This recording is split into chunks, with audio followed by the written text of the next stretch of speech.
Consciousness. It's our awareness, our understanding, our ignorance. Our daily consciousness leaves out more than it takes in.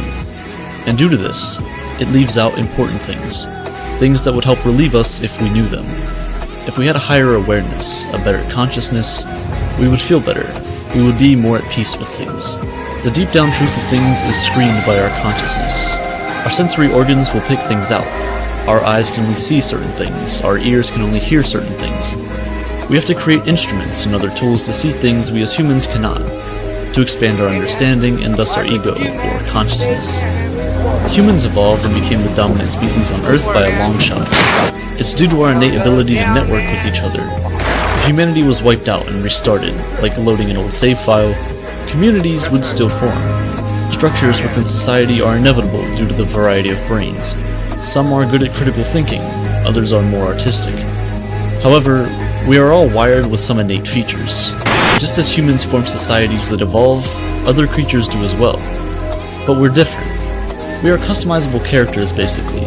We can kind of mold ourselves into whatever kind of person we want to be. We can't know for certain that animals or any other life on Earth is conscious or can even function in the same way that we do. Let's put it this way. I know that I have my own thoughts and feelings and emotions. But how can I know for certain that you, or anyone else does? There's no way I can go to your head and see things 100% from your perspective. I can't know what you're thinking, or if you can even think in the first place. To truly understand the universe, to understand and actually experience life, you have to give yourself up. There's no point in sustaining bliss, and being permanently at an all-time high. The life you're living is what you have put yourself into, what ego you've formed. Only you don't want to admit it. You want to believe it happened to you. Day to day, you play non-bliss in order to be able to experience bliss. You put yourself into bad situations. You let in the negative experiences in life just to feel some kind of satisfaction when it goes the other way. Self implies other. White implies black. Death implies life. You can feel your existence as fundamental, not as an accident. At the basic level, at the lowest level imaginable, you are the fundamentals of existence. The same thing that makes you is the same thing that makes up everything else. If you can step back from what you believe, if you can step back from what your sensory organs have turned you into, you start to see things for what they actually are. Do you define yourself as a victim of the world, or as the world? Love is only possible due to the lack of self. You give up all your secrets, the walls you've built to keep you at an arm's distance slowly lower, one by one, until you're a completely open book, until all your pages have been read, and the rest of the pages are blank, waiting to be filled with this newfound love.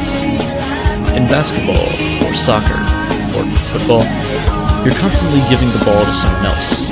The point of the game is to have the ball in your hand for the least amount of time, to constantly be passing it to someone else, to shoot it, to get it out of your hands. It keeps the game going, and life is the same way. If you define yourself, you, as only being what your ego is, as the things you do voluntarily, then you're the victim. It's because of some higher power that you were put here when you didn't ask for it. But what about the things you do involuntarily? Do you beat your heart, or does it just happen to you? You do those things, even though you don't know how. Words don't work here. As Alan Watts said, everyone is fundamentally the alternate reality. Not God in a traditional sense, but God in the sense of being the self, the deep down basic whatever there is. And you're all of that, only you're pretending you're not. The mind that can ask, who am I? Why am I here? What is the purpose of all of this? Tends to forget. As I said, your consciousness tends to leave out critical information at times. A consciousness that can view the world and take in sensory information tends to forget what's behind those eyes. A mind that hasn't gone deep enough to find where those questions come from. Because the same place those questions come from is the same place those answers lie. The brain controls everything. In order to go to the extremes of the universe, the places we can only dream of going, we must first dive deep into something that is all inside of us. Take the Big Bang, for example. Now there's hundreds, thousands of theories as to how we came into existence, but let's go with this one. You believe that you are strictly you. Your human body is all that you are and all that you have ever been. You're simply a small speck of dust in a vast sea of galaxies, stars, planets. You're irrelevant.